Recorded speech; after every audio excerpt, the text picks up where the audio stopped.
for all the time until 20 years ago, we produced port wine, which was commercialized by Ferreira, which was one of the top port wine companies that belonged to our family.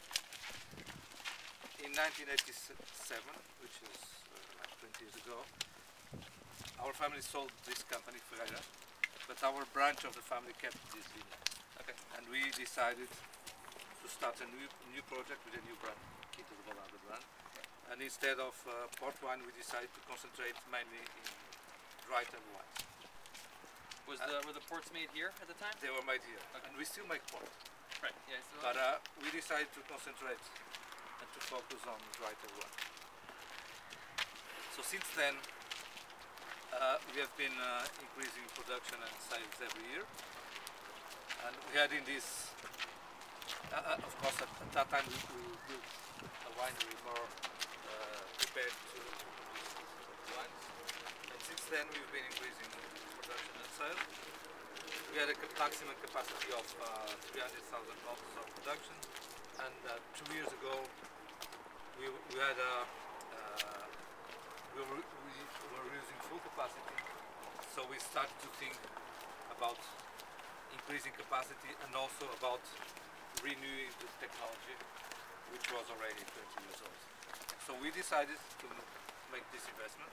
This was before this crisis, and also we decided to do it at that time because we still can use funds from the EU. Right.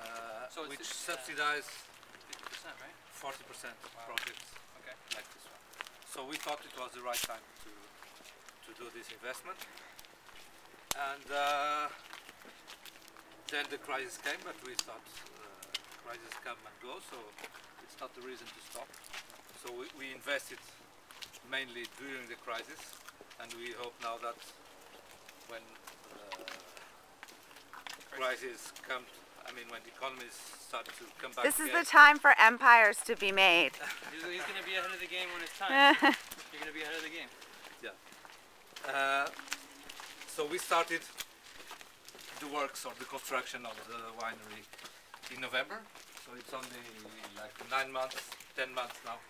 So 1 year should be done in like 1 So year. we have things ready for the harvest, although it's not completely finished, as you have seen, but it's ready enough to harvest. Cool. Very cool. Thank you, Director Tia.